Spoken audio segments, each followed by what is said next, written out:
Inamin ng isang senador na tumanggap siya ng kontribusyon mula sa isang contractor para sa kanyang kampanya noong 2022 ayon sa Commission on Elections. Dahil bawal yan sa ilalim ng batas, hinihintay ngayon ang rekomendasyon ng Political, Finance and Affairs Department ng Komisyon kung itutuloy ito sa pagsasampa ng kaso. Nakatutok si Dano Tingkungko. Nang sagutin nila ang show cause order ng COMELEC, hindi na itinanggi ng isang senador at isang contractor ang pagtanggap ng mambabatas ng campaign contribution mula sa contractor nitong 2022 elections. Tinanong pero tumanggi si COMELEC Chairman George Erwin Garcia na pangalanan sila. Pero nauna nang inisyuhan ng COMELEC ng show cause order si Senador Chis Escudero nitong Oktubre kaugnay ng campaign donation ng presidente ng Centerways Construction and Development para sa 2022 elections.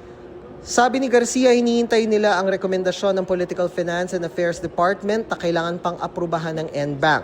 Hindi tiyak kung kailan ito ilalabas. Kung ang recommendation is to file the case, then immediately i-authorize ng Commission NBank ang filing ng kaso sa ating Law Department para magkaroon ng formal na preliminary investigation. Ang importante po ay tapos naman yung ating pong tinatawag na evidence gathering, yung ating investigation, at upang makapunta na sa tinatawag na PI kung kakailanganin o dismissal naman kung hindi naman talaga minamarapat. Sa November 21 naman ang deadline para sumagot sa show cause order na inisyu ng COMELEC sa 27 contractor na nakitaan ng kontribusyon sa mga kandidato ng 2022 elections. Matapos nito, mga kandidatong binigyan naman ng kontribusyon ng 2022 elections ang i-issuehan ng show cause order para ipaliwanag kung bakit hindi sila dapat kasuhan ng paglabag sa Section 95C ng Omnibus Election Code. Pinagbabawal niya ng pagsolicit o pagtanggap ng kontribusyon mula sa public contractors o mga may kontrata sa gobyerno. Iniimbisigahan din ng COMELEC kung kumpleto ang deklarasyon ng mga kandidato sa kanilang Statement of Contributions and Expenditures o SOSE.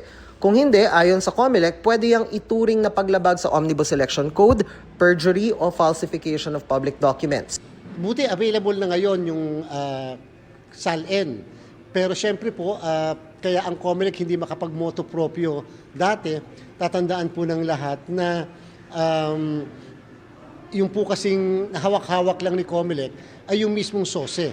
Wala naman po kaming kopya ng mga SALN o iba pang mga dokumento kahit income tax return. Bukod sa pag-aaral ng COMELEC sa mga SOSE, makakatulong kung merong maghain ng reklamo laban sa kanila sa COMELEC. Kung may formal na magpapile ng petisyon, i-issuehan kaagad namin ng corresponding notices yung mga involved na parties. There is a period kasi na ino-observe sa rules kapag kami nag-file ng petisyon kung ilan lang ang araw upang mag-issue kaagad ng tinatawag na summons at pagkatapos may araw din kung kailan kinakailangan sumagot.